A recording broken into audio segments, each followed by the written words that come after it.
मैं फिर से रिपीट कर दूं, मुस्लिम सांसदों कान खोल कर सुन लो। सारे उलमाए किराम अपनी आंखें और कान खोलकर तुम्हें देख भी रहे हैं, तुम्हें सुन भी रहे हैं। याद रखना, तुम्हें फिर से वोट चाहिए होगा, तुम्हें मुस्लिम समाज का फिर से सपोर्ट चाहिए होगा।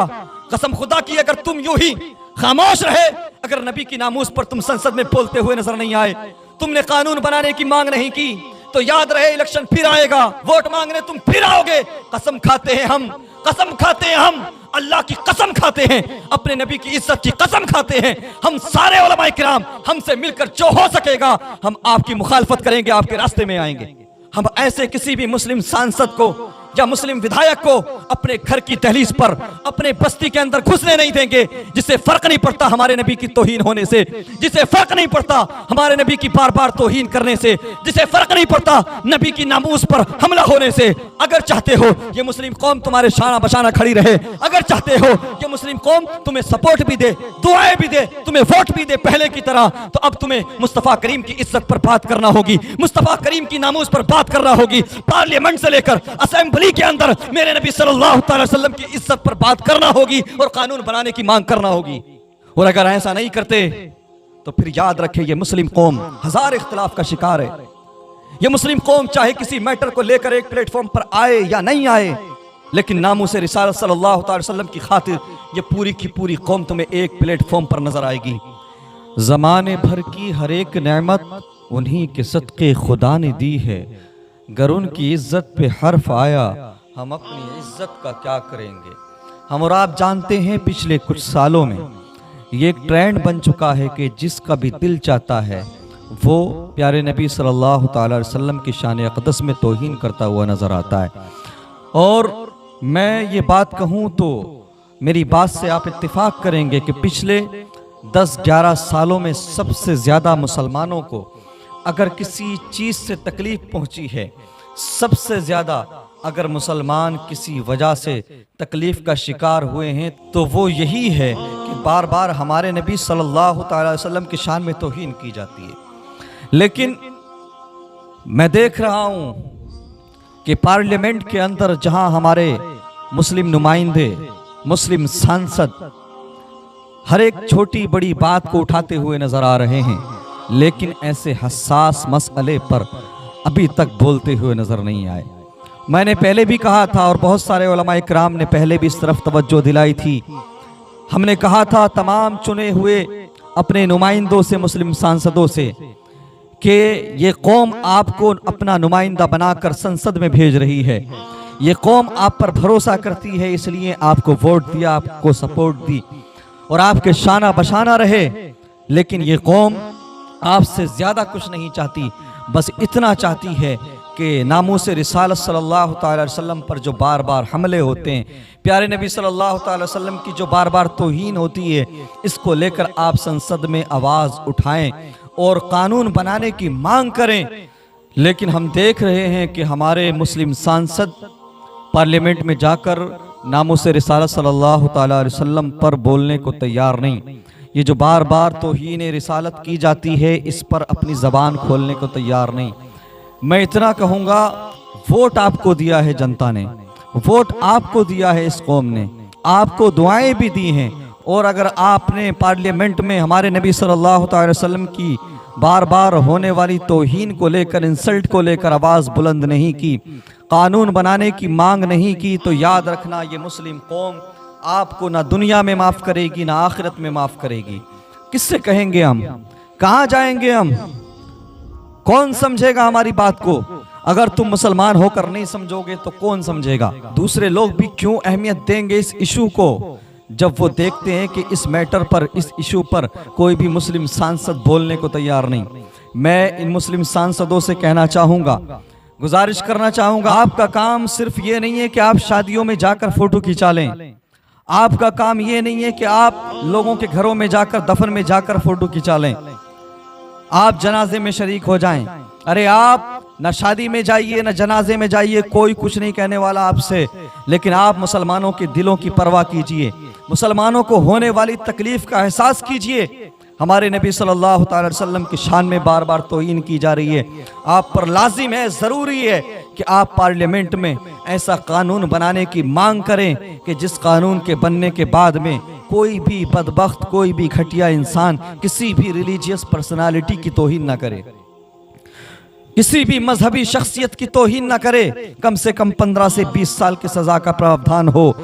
और हम तो ये भी कहेंगे अपने मुस्लिम सांसदों से, हम आपसे ये बोल रहे हैं, हम फकत ये नहीं कहते कि आप ये कहिए, ये आवाज़ उठाइए कि पैगंबर इस्लाम की तौहीन हो तभी उसको सज़ा दी जाए या 15-20 साल की सज़ा का प्रावधान हो। हम तो कहते हैं आप ऐसे कानून की मांग करें कि जिस कानून के बनने के बाद कोई श्री राम की इंसल्ट ना करे, हमारे नबी सल्लल्लाहु अलैहि वसल्लम की तौहीन ना करे, किसी भी मजहबी शख्सियत की तौहीन ना करे। अरे बताओ ज़रा हमें, क्या कभी किसी आलिम ने, किसी मौलवी ने, किसी मुफ्ती ने कभी श्री राम को बुरा कहा हो? कभी गौतम बुद्ध को बुरा कहा हो? कभी किसी आलिम ने हजरत ईसा को बुरा कहा हो? कभी किसी मौलवी ने गुरु नानक को बुरा कहा हो? मुझे बताएं। अरे जब हम किसी की मजहबी शख्सियत के बारे में कुछ बुरा नहीं बोलते तो इन बदबख्त पाखंडियों को, इन घटिया लोगों को ये अधिकार किसने दिया कि ये बार बार मेरे नबी सल्लल्लाहु अलैहि वसल्लम की तौहीन करें? अरे हम तो कहते हैं लकुम दीनुकुम वलिय दीन, तुम्हारा धर्म तुम्हारे लिए, हमारा दीन हमारे लिए। तुम अपने धर्म के हिसाब से जिंदगी गुजारो, हम अपने दीन के हिसाब से जिंदगी गुजारते हैं।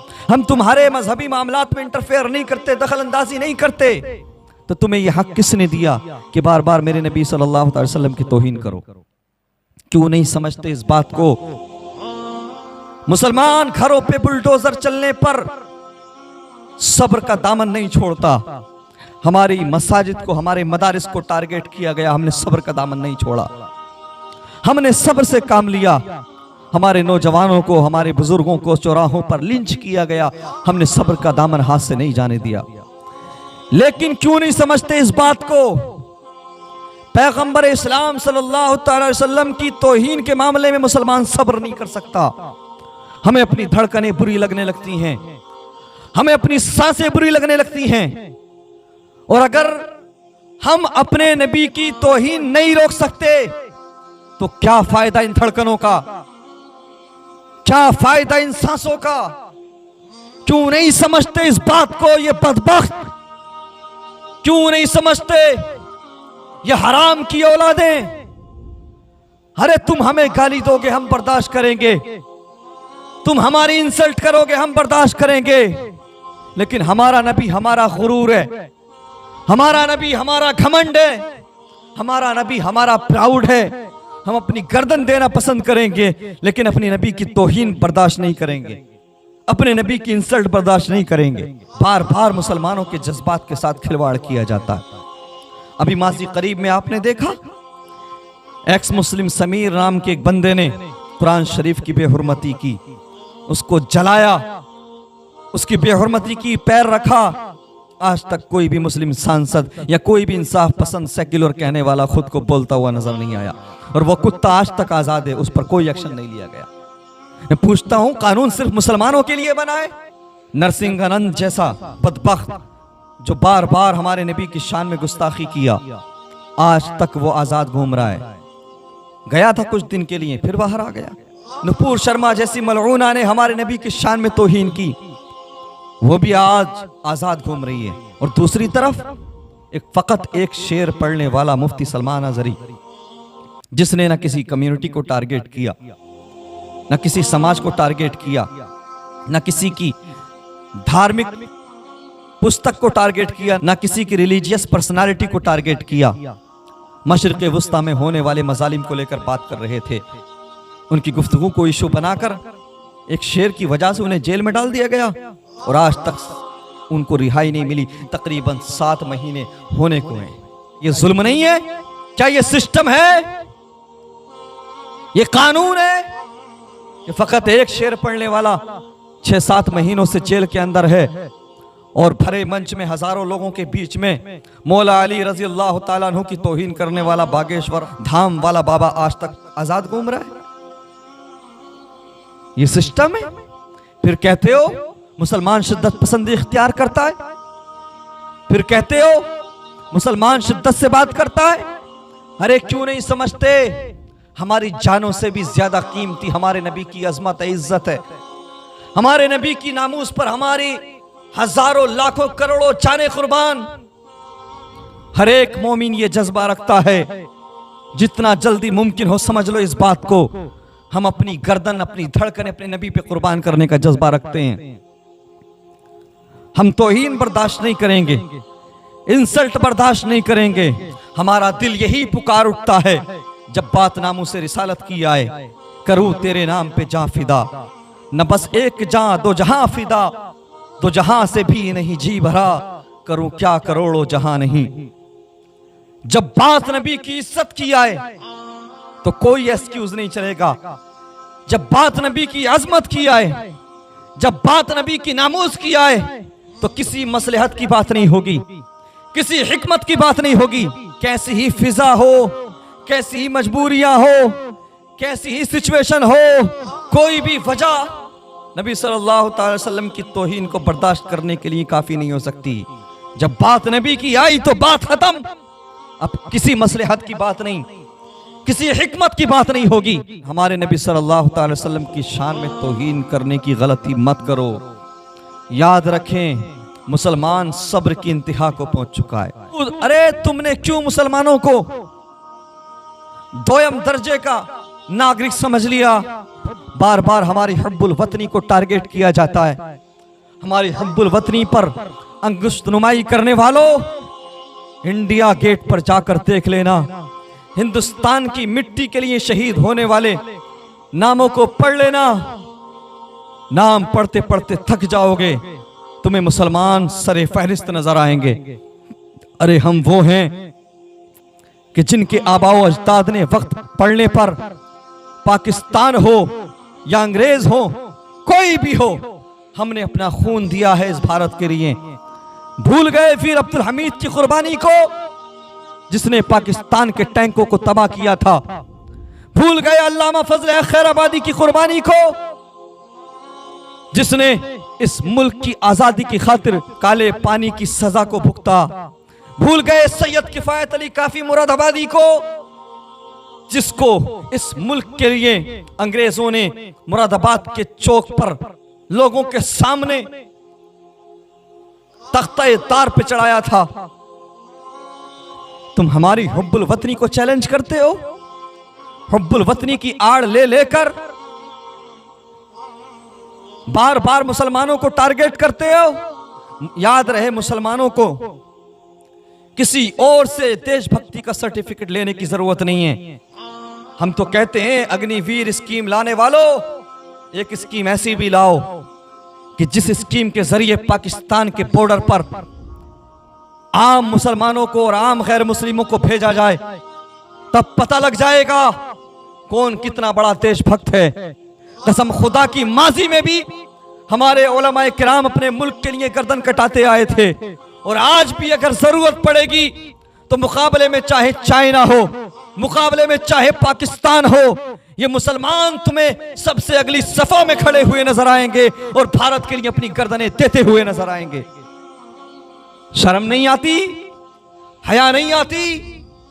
बार बार मुसलमानों को टारगेट किया जाता है, निशाना बनाया जाता है। अरे हम बस इतना ही कहते हैं, हम तुम्हारी मजहबी शख्सियत के बारे में कुछ नहीं बोलते। हम उनकी रेस्पेक्ट करते हैं, हम उनकी इज्जत करते हैं। हमें अधिकार नहीं बोलने का तुम्हारे माबूद के बारे में, तुम्हारे देवी देवताओं के बारे में बोलने का हमें हक नहीं। तो तुम्हें यह हक किसने दिया कि तुम बार बार हमारे नबी की तौहीन करते हो? मैं फिर से रिपीट कर दूं, मुस्लिम सांसदों, कान खोल कर सुन लो। सारे उलमाए किराम अपनी आंखें और कान खोलकर तुम्हें देख भी रहे हैं, तुम्हें सुन भी रहे हैं। याद रखना, तुम्हें फिर से वोट चाहिए होगा, तुम्हें मुस्लिम समाज का फिर से सपोर्ट चाहिए होगा। कसम खुदा की, अगर तुम यूं ही खामोश रहे, अगर नबी की नामूस पर तुम संसद में बोलते हुए नजर नहीं आए, तुमने कानून बनाने की मांग नहीं की, तो याद रहे इलेक्शन फिर आएगा, वोट मांगने तुम फिर आओगे। कसम खाते हैं हम, कसम खाते हैं हम, अल्लाह की कसम खाते हैं, अपने नबी की इज्जत की कसम खाते हैं, हम सारे उलमाए किराम हमसे मिलकर जो हो सकेगा हम आपकी मुखालफत करेंगे, आपके रास्ते में आएंगे।